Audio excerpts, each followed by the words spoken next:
You are watching the Wellness Hour, leader in medical news and information. I'm Randy Alvarez. Today's topic, what's new in breast surgery? With us, we have an expert on the topic. He is the chief of plastic surgery at Scripps Memorial Hospital. He's been in San Diego for about 24 years. They say he's the go-to person when you want natural-looking breast surgery. With us, we have Dr. John Smoot. Dr. Smoot, welcome to the program. Thank you for having me today. Now, I have wanted you on the show for a long time, so thank you for finally coming on the show.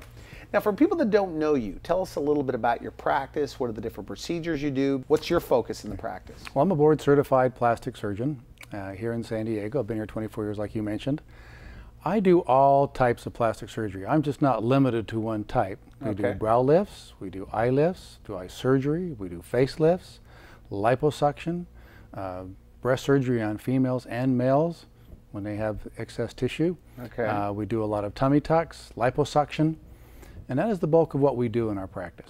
And also, I guess you pioneered this new technique, one of the few guys in the country that are doing it, for hardening breast. I guess you lecture and teach other doctors. Tell me about that. Yes, I do. This is a real problem we've had for many years since we've been doing implants. And when you put an implant in someone, occasionally that implant gets scar tissue around it and makes it feel hard or firm. Now, over the years, we've tried all sorts of different techniques to alleviate this problem. It's not a big problem, but if any problem we have with breast surgery, that's the one we have most commonly. Now, the problem is trying to get that breast to be soft. Now, you can do surgeries. There's a lot of times we just remove this tissue, we release the tissue, scar tissue. But now we found a way to take this incidence from about a 30 to 50% recurrence rate down to almost zero by using a product called ADM. What is ADM? All right. It's adermal cellular matrix, and there's many types and forms of it out on the market. And we're talking about women that have a tendency to have hardened breast. Yes. Right? Capsular contracture is what it's called. Yes. Okay. Now, that problem's been a difficult problem to solve. But using this ADM, and I like to use a product called Stratus, it's a trademarked product. It is basically a collagen matrix made of pig skin. But it's the same stuff we put in heart valves. It's been around a long time. But we just recently, in the last 4 to 5 years, started using it for this purpose. It's been a great thing to help repair and restore these breasts that women said, I never thought I could have natural breasts again. Is that a big part of your practice, by the way? Women out there with breasts that are getting them redone for hardening or for a variety of different reasons? Yes, it is. I do a lot of those revisions. Now, I've been in practice 24 years. I'm in practice with my brother, who's been in 35 years. And we've put a lot of implants in over the years, and we've seen a lot of patients. So I'm seeing these patients now coming back have got these problems. And we're trying to fix and solve these problems. And with this new ADM I've talked to you about, it has made a huge difference. So you love it? You love it? Absolutely. This makes a world of difference to these women. Okay, so let's begin then with augmentation. So I have some questions based on the frequently asked questions, I guess, that come up. Okay. So let's begin with over the muscle, under the muscle. Yes, this is the two positions you can put the implant in. Above the muscle means we're going underneath the breast gland itself, but above the pectoral muscle, which is the muscle that sits right on the chest. Okay. That's not a very common technique. But people are doing it though, right? They do it, but it's not very common. Okay. The other option is to go underneath the breast and the pectoral muscle. Now, it's not a complete muscle coverage, but it's a partial muscle coverage. That's probably the most common. That's probably 90–95% of the surgeons will use that technique. Okay. Now determining incisions. Okay. I guess there's belly button, there's armpit, through the nipple area, in the fold. What's your stance on that? And does that come up? The women come in telling you this is where I want my incision? Yes, they do. Do they really? Okay. But not very often. Most of it says, doctor, what do you think will work best for me? Okay. Now, you mentioned there are 4 approaches to putting implants in. The ones that I like, and for the most common, is around the nipple areola complex, or the nipple. And the other one is underneath the breast, in the fold of the breast. The other 2 are belly button incisions and what we call axillary or armpit incisions. Now, they're out there, they do them. Well, tell me about the belly button. Do you look at that as gimmicky? I do. You do? I do. Are there guys doing it though? I mean, is it a common procedure? It is. You can do it. Here's the advantage and disadvantages of that. Okay. The advantage is there's no scars on the breast. The disadvantage is you got a scar around your belly button. Okay. Oh, which could be more visible. The drawback is there, you've got a limited incision for what size implant you can put in there. Putting a silicone implant through that incision is almost impossible. Therefore, you have to use what we call a saline implant. The axillary or armpit incision, again, no scars on the breast, but you have a scar in the armpit. And if you have sleeveless dresses or sleeveless wear you like to put on often, that scar doesn't heal well, you can see it. Shaving could be a problem, and if there's a problem later on, we have to go back, then you have to go back through the breast. You can't use that incision again.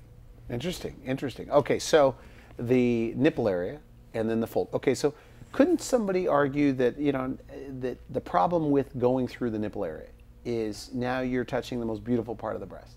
Is it worth the incisions or the scarring? What are your thoughts on that? He's right.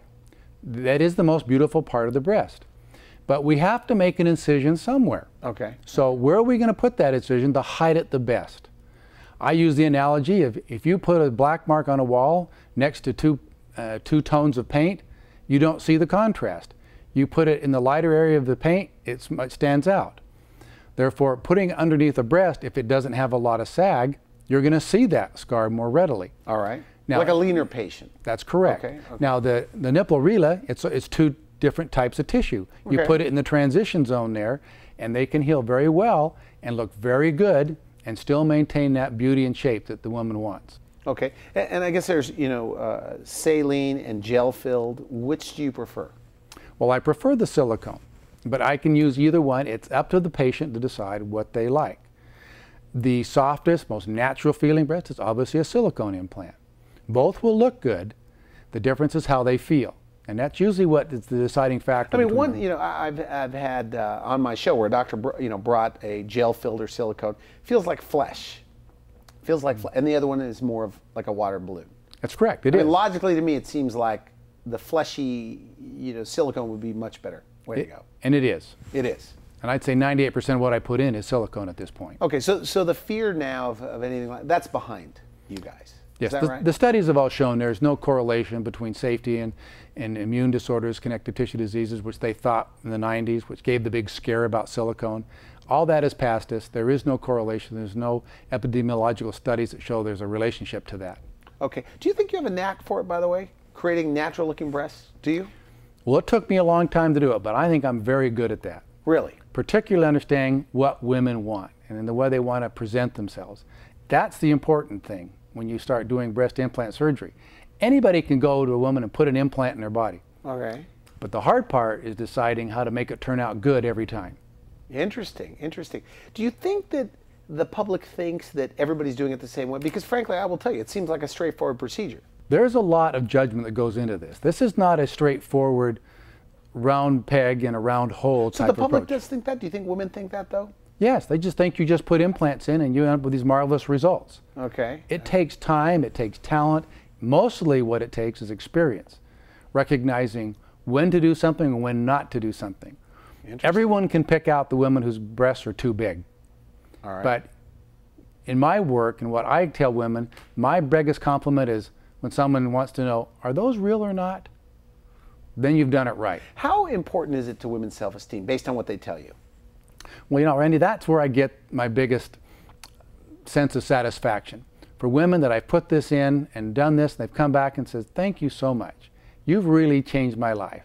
I feel better about myself, I'm more confident, and I can see it when they walk in the office that it's changed their lives. Okay, good. Age ranges now. Are they getting younger and younger, older and older that are coming in for breast surgery?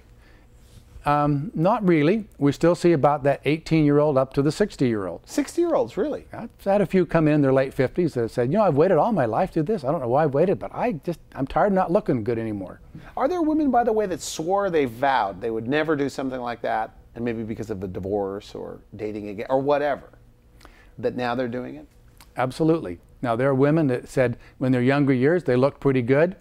Well, lo and behold, they had a couple of kids, they did some nursing, weight gain, weight loss, and all of a sudden, they're not as good looking as they used to be. Those are the women that will come in and say, I swore I'd never do this, but I want to look back to the way I did years ago. What are the frequently asked questions? So on every single consult you get, let's say for the breast lift or the breast augmentation, what do they want to know? Like, what are the questions these women ask? Well, first of all, they want to know, are you natural? Can you do this right? Will I look natural? That is the biggest question. Do they really? Okay. That's the biggest thing they want to do. They don't want to be big-breasted. They want to look better. They want to look proportionate to what they have in their body size. The other big question is, what type of implant do I want to use? Do I need? Most of them have already decided they want silicone because they've already done their research. Thank goodness for the internet. All right. That's helped me immensely in my. How do you determine size, by the way? All right. And give them a realistic idea. What I like to do is I like to have them stand in front of the mirror, show them any asymmetries, any differences. Then I point out their breast differences in terms of width, base, how much tissue they have, how much sag is there, what is the nature of their breast that will give them the best look. Then I have them, and I take a measurement for their base width. That will tell me what size implant would basically fit in there to give them the look that they're after. Okay. The last thing I do is I say, now you've told me what you like, what you would like to look like. Let's put a sizer in a bra, stand in the mirror, and tell me what you like. Is that pretty accurate, by the way? You know, since I started doing that, I've had very few patients come back and say, I'm too big or I'm too small. Okay. Now, what I do tell them, though, cup size is not relevant, because every woman comes in and they say, I want to be a C or a D, whatever, but that doesn't necessarily mean that's what they want. They have an image in their head of what they want to look like. And if I can match that image to what they do, what they actually physically look like, they're happy. Now, when women, come in, and we've had a little conversation that their friend had a, whatever, 400, I don't know the numbers, or had whatever. Do they ever come in and say, I want this size? Yes, they do. They do? And sometimes, in your mind, do you think it's wrong for them, and how do you deal with that? I do, because no two bodies are the same. You can't go to your sister or your friend and say, well, she had this size implant, that's what I want, because it doesn't fit. It doesn't work that way. You have to match the implant to the body style. Okay. So it looks proportionate, it looks nice. I tell all the women that come in to see me, I'm not a big boobs doctor. I'm not going to put the biggest thing I can in you. I want you to look natural and proportionate. The biggest compliment to my work is, again, if someone walks in and says, there's a beautiful woman, not look how big her breasts are. And we've all seen that when we walked into a party or public area and they stand out very conspicuously. I don't want that. And most women don't want that. Okay, and they want natural results. So the question, and what are their fears, by the way? Like, what are they worried about? The number one fear is being too big. Oh, really? Interesting. Absolutely. That's the one I get most, and that's why I say I'm very conservative. More times than not, I pick a smaller implant than the girls do. Now, do they go in, and when they do this sizer and they look in the mirror, do they ever say, "Oh my goodness, I don't want to go that big"? Yes, they do. All the time. And well, not all the time, but they I make a measurement, and they, like I said, they have an image in their head of what they want to look like. I may recommend a 300 size implant for her. She gets in the mirror and goes, "Oh my, that's way too big for me." Or they'll look at it and they go, "That's not big enough. I want more." That's why cup size is not real relevant. What is relevant is what they like. So when they're done, they look at themselves and say, yep. Do they come in, and the people tend to get breast surgery, aside from the younger ones, okay, maybe they've never had volume and now they just want, breast, but do they do it based on events in their life, like a trigger in their life, a reunion, getting married, single for the first time, anything like that? It does happen. But usually the biggest reason they come in, it's a change in their life in terms of, I've had my kids, I've taken care of my family, now it's time to do something for me. And it's most commonly, it's a personal issue. Not because her husband or boyfriend said this, they need this. They come in because I just want to feel better about myself. Okay, good. Now you guys have developed, people need to know this is a real interview, and I'm trying not to endorse you, but people, now that I knew I was going to interview you about a month ago, bring up your name, everybody seems to like you guys. And also you have very good reputations for doing good work, for having a sense of artistry, and good for you. So mostly with what you do is referrals. The majority of my referrals are come in from other patients. That is the best source of business, is other happy clients. Half of your business is referrals? Oh no, about 98% of my business comes from other patients. That's what drives the business and what keeps you really in business to a way, but it also allows me to know that I'm doing the right things. And patients that know this and can feel good about themselves, they're going to tell their friends.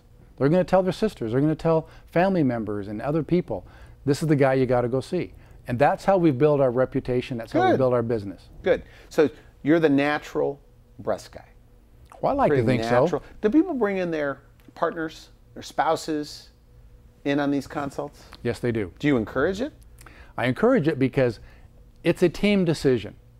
I'm not going to tell them this is what I'm going to do and you're going to like it.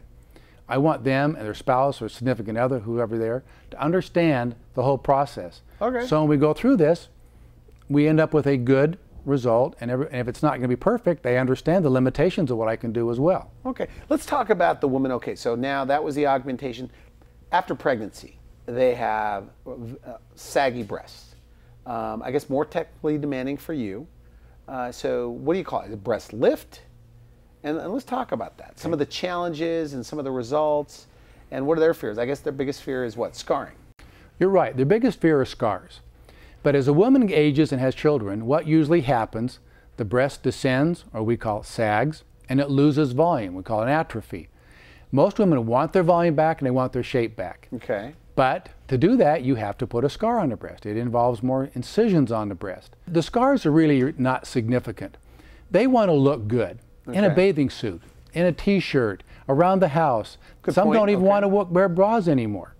That is what they want to do. They want to look fit. They want to look good. They don't necessarily want to look sexy.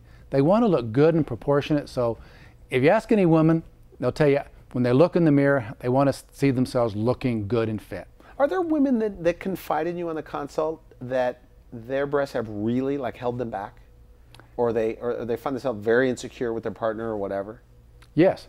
That self-image of how they look and perceive themselves dominates all of their aspects of their lives.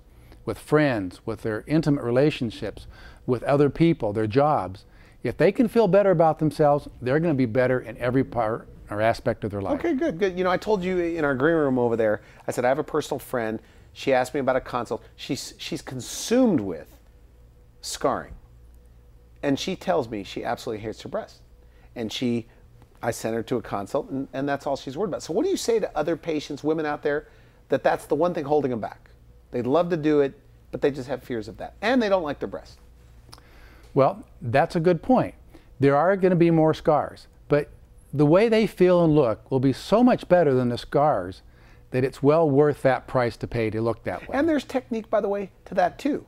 I mean, as far as lifting. I mean, some guys are better at lifting than others. Is that true? Yes, because there's different ways to lift, depending on what you're trying to accomplish. Sometimes we do minimal lifts, what we call donut lifts, the lollipop lift, the traditional anchor lift. All are variations depending on what type of result we're trying to achieve. Okay. Moving on to one of your specialties, which is redos, women with hard breasts. You say that you finally have an answer, a solution, and I guess less than 5% of plastic surgeons across the country are doing this. I think so, yes. Okay. I think that's true.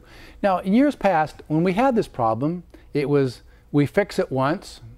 If you get it again, we fix it twice. This is the hardening breast, right? Yes, that's a hardening breast. Is it really common, by the way? Yes, it is. I mean, would you say there's thousands of women in San Diego that have it? I shouldn't say thousands in San Diego, but there's thousands of people in Southern California that have this problem.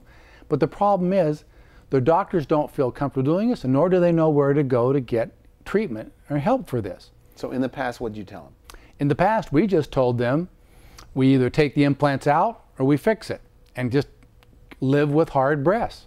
Okay. But now we found a way to make that thing really go away. Really? And that's I'm so excited about this. I think there's a lot of women who have the will and the means, but don't know where to go to get this fixed. Now, this is a technique that I can't say it's my own technique, but I've gone around the country. I've learned from some of the experts how they do it, how they fix these problems, and it's revolutionized the way I deal with And you this lecture on this topic about fixing this problem of hardening breasts to other doctors, other plastic surgeons. Is that right? Yeah, well, I go to different seminars. I teach labs how to use it, how to put it in, how to get the results they want. And I think it's really a good technique. The hard part is getting other doctors to believe it really works. Okay, okay. So give me an example. Woman comes in, failed first surgery, second surgery, hard breast, and some of the results you're seeing. Okay. Give you a good example. Okay. I had a lady that came in to see me. She's had 5 surgeries on her breasts, and they looked awful. There's no way to put it. They looked awful. And she said, I don't think I can ever have soft, nice-looking breasts again. And I said, yes, you can. Using this technique, and using these grafts, and making these new pockets and putting the implants in, she came back and said, doctor, I cannot believe how good I look. I never thought I would look like a woman again. And that's really gratifying to me. And it's gratifying to my patients to feel like this. So there's soft breasts after that's done? Yes, it really works. And I just can't get that message across to my colleagues, to other patients, because a lot of doctors don't want to lose their patients to someone like me. Right. They want to keep doing the same thing and get the same result. So they tend to minimize it, say it doesn't work, but I can tell you it does work. Now, unfortunately, in this program, I can't show you pictures of breasts, but I can tell you they look really good. So the ones that you've done, what do the patients say? Like examples. I mean, obviously that one, but I mean, do they say that they're softer? The spouses comment, or what? I get the gamut. Okay. They're softer. They don't hurt anymore. They look real. I can wear normal clothes again. I feel intimate with my spouse again. All those things are part and parcel of this, that they're so happy about the way they look. So so it is not normal that breasts are going to get hard? No. Implants. Okay, so if there's a woman watching this, maybe she's 5 years in, 10 years in, or even 3 years after surgery, and they're hardening. When should she do it? When should she ideally see you? They need to see me when it starts to bother them. That could be because it doesn't look right, it doesn't feel right, it's starting to hurt. But when the discomfort, the inconvenience of it bothers them, that is the time they need to come in and see me. So what are the symptoms specifically? So if a woman's watching this, she could diagnose, I guess, herself a little bit. Yes, and it's quite easy to diagnose it, because what happens, the scar tissue is going to pull the implant up, it's going to narrow it, and it's going to sit higher on the chest. Oh, interesting. And most importantly, it won't be soft anymore. It can be just a little firm, or it can be like a softball or a baseball on her chest, depending how long it goes. So the implants actually move up? Well, yes, the scar tissue draws it up. Oh, and sometimes this implant comes up and the breast tissue falls off it, and that has to be corrected. How soon does that happen, by the way? Is this something that's a delayed response 1 year later, 2 years later, 3 years later? Could it even happen 5 or 10 years later? It can happen at any time. Most commonly, if we're going to see it, it happens in the first 2 years. But it could happen 5, 10, 15, 20 years later. We don't always know the reason why. So high breasts can be taken care of? Correct. Go in. Yes. Interesting. Okay, so that's an obvious one, the high. And what are other symptoms, that early signs that this needs to be done? Well, the problem is that it hurts. They talk about an ache, a dull ache, and then it becomes at nighttime all the time. That's usually what really brings them in. Describe the pain. Like, what are they feeling? Well, they describe it as an ache. It's a dull ache. It's not a sharp pain, but it gets uncomfortable. They can't sleep at night. They're getting trouble putting their clothes on. They have to be creative how they dress because it sticks out. And there have been many celebrities, if you look, you can see how it bulges up on one side because it's developed. So a lot of women, do they put it off because they think, you know, I don't want to go in, I don't want to do another surgery? And is pain going to be less on the second time around than the first time around? Tell me about that. Answer your first question is that they come in because it hurts, but to have the surgery, it's going to be a lot less pain. They're going to look better. Because you've already done the muscle. Right, we've released all the tension in there. So the second time around is really not an issue like the very first time somebody gets a breast aug. That's right. It's not as painful to fix this as the first time. Okay. And now that you've been doing, how long have you been doing it here in San Diego, by the way? I've been doing it about 3 to 4 years now. Is that right? So, yeah. So far, so good. Absolutely. I mean, because percentage-wise, I mean, you've run into nothing but it's not coming back. The hardness is not coming back on your patients. Correct. And I've done about 50 patients now, and not one of them have come back with any hardening or significant problems. And your buddies, the other plastic surgeons, they just don't believe it. They don't buy it? Some do, but the thing that probably prevents them from doing it, it's a little expensive. Okay. This material has some cost involved. But I look at it this way. This is an insurance policy. You can pay a little more now and get it fixed and fixed right, or you can come back later and pay 2 or 3 times more to get it fixed when it needs to be done. So this is how I like patients to understand. But you told me your cost, by the way, we won't bring it up on the show, but there are some guys charging that for regular augmentation with gel-filled implants. So the implants, it's not that much more to get this done. No, it's not. And I try to be very reasonable with my pricing. There's guys that charge double for the same thing. Is that true? That is true. That's true. Okay. All right. Good. Do you think now, and we're out of time, but in general, and we haven't talked, could a woman's breast, we're talking about lifting again. I want to talk about lifting, like after massive weight loss surgery. Do you do a lot of that? Yes, we do.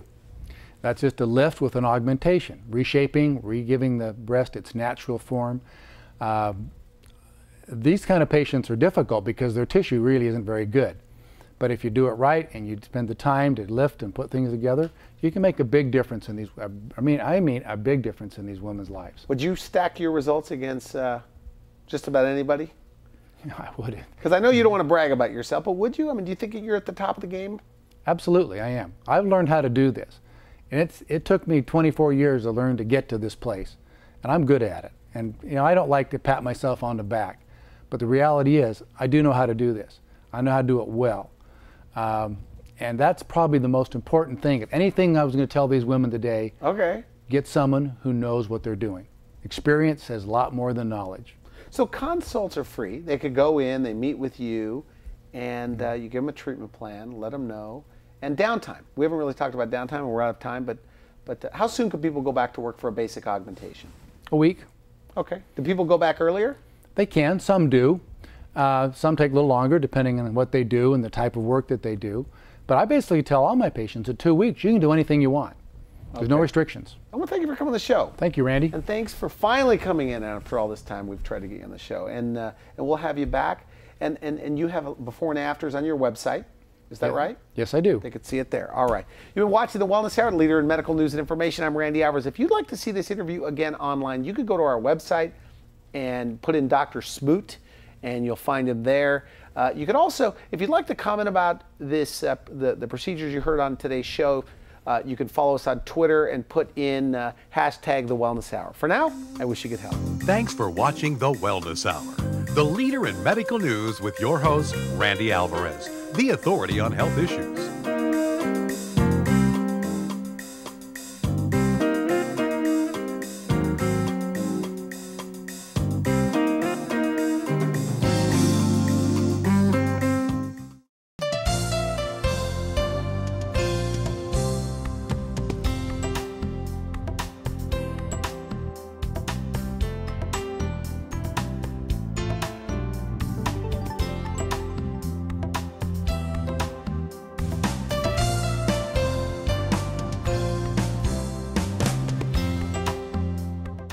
Hi, I'm Randy Alvarez, host of The Wellness Hour. We are currently looking for licensed health practitioners to be on the show.